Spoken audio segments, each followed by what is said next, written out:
reading, like nothing else, will bring your creativity back. Now, I'll get to why this is important, a bigger point here, but first of all, it really is surprising for, because nowadays I feel like less and less people actually read, especially young people. And someone that didn't read that much throughout my life, especially fiction books. So most of it was always self development or nonfiction, things like that. And it was always very helpful, but it felt like it was always about the how to's. Like, you want to get to this point, achieve this specific thing, so do these steps right here. But now, having read a bit more fiction, so for example, recently I finished this one, classic, I never read it, very good. Also been reading, not this one, but the first one by Asimov, The Foundation, and really diving into these worlds and seeing, first of all, how well it is written and the image that can be painted. And then when you consider how long ago this was written, especially, for example, 1984, and how the author was able to think about all of this and conceptualize and make a story with all these elements. And as you read and you put yourself there, I think it's impossible to not be inspired. Even not looking for any of that, but just as your brain is placed in these situations, and opposed to when you're watching a movie or playing a video game or watching a YouTube video, there's no stimulus like that for your eyes. So you have to make it up in your mind. And as you do that, in a lot of ways, it's as if you're forcing the brain to be creative, to create these scenarios, to imagine how this person looks, the way they speak, all the elements around. As you imagine them in your mind, you are essentially forcing creativity. Then add to that all, especially for there are good books, all the concepts shared here and things that you would never consider like this, and how, let's say 1984, how, such a government could exist and how they control the population and the way they go about it. A lot of ways, these are things you would never think about by yourself, especially not in a world that is so always giving you content, always giving you ways to distract yourself. No way, for most people, would you ever sit down with these ideas and develop them to this extent. But I believe as you read these and as you dive into these worlds and as you imagine these things in your mind, naturally, almost impossible not to, you start getting more ideas of your own. As you analyze these and as your brain kind of works after the fact, I do believe you start getting much more creative, more ideas come to your mind. You start thinking about things, first perhaps about your opinion on these and what that means, and you start developing these ideas. Then you get ideas of your own. And as one gets more ideas, and this is where I'm getting to the point of why this is important, as you get more ideas and you start feeling these creative juices flowing, you are naturally led to create in some way. It just becomes too much in your mind not to share. Maybe you just write it for yourself to begin with, but I do believe naturally it leads you to want to do something. Maybe you'll do an essay on YouTube. Maybe you will write your opinion on it of your own. Maybe you will, I don't know, create how do you call it, like a 3D maquette. I don't know how you say it in English. I'll put the word of the world you see here. Maybe you will buy one of the figures inspired by this and begin to paint them.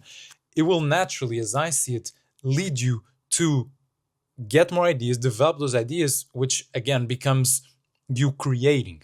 And the reason why it's so important to get this and then to create, I think that's really where it leads to. It is because that, as I see it, is fundamentally the point of life.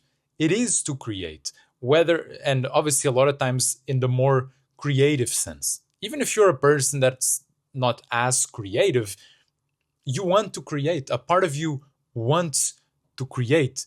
And sometimes you feel that impulse and you feel like, oh, maybe I'm going to learn how to paint, or maybe I'll do a little drawing. Maybe I'll, I don't know, pick up the piano or something. Unfortunately, what naturally follows from that is, but where do I even start? What is the point? I'm never going to be that good. I can't make money with this. So what is the point? And there's really not enough incentive to kind of break that barrier and really lead you to just sit down with whatever creative process and actually creating. But I believe, because that's what I experienced in myself, the more I read these books, good books, and I am inspired, and I feel, all of these ideas appearing in all this, it's like I cannot not create. It's almost like an itch that has to be scratched. And the more one consumes this and reads and thinks about it, the bigger that itch, not bigger, but the more intense that itch becomes. And push that to a point, you will have to sit down and do something, create in some form.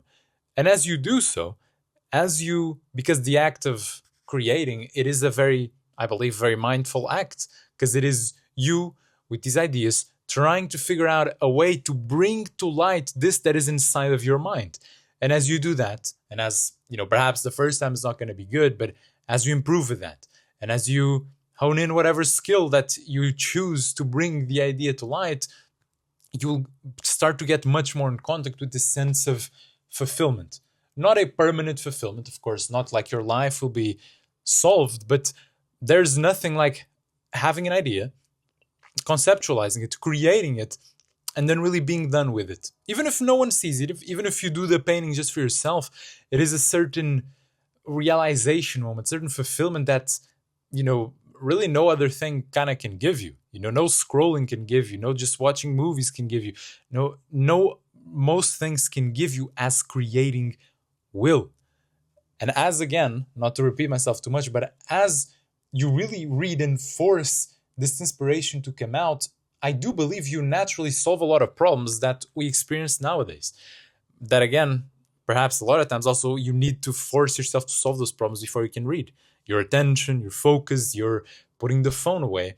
Because when you are excited to create something, again, a song, a drawing, a painting, whatever it may be, you naturally will put the phone away. You'll put the scrolling away. You'll turn off the TV. Maybe you'll put a background music, but you will be doing that engaged. And as you do that, you'll realize that you do not have to force focus. You do not have to force the optimizations of it.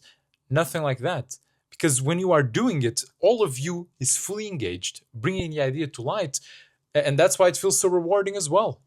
Besides the fact of that you are almost from nothing creating something, it is because all of you is engaged in this process. And you see it from beginning to end, and then it stands there, real. Again, like even these videos I make, even though they're very unscripted and very not that much high effort as I record, I do a minimal edit and whatnot, but it feels very rewarding after each one, especially when they came out good, to just put it out. Because there's the idea, the writing of it, the speaking, the editing, and then putting the idea to the world. And even if very, very few people watch it and look at it, it is always a great feeling.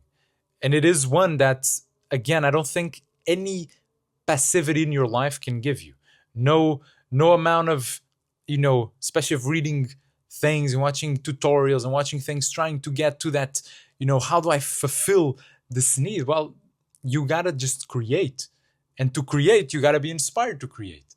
And how do you inspire yourself to create? Well, you go to inspiring ideas. You go to people that were inspired and put forth phenomenal works that took years, decades of their life, writing, editing, conceptualizing, going back, changing things, creating universe. Even this one by Asimov, even though I'm still not on this one, I'm in the first one because I bought by mistake the second one, so I'm reading on the iPad the first one.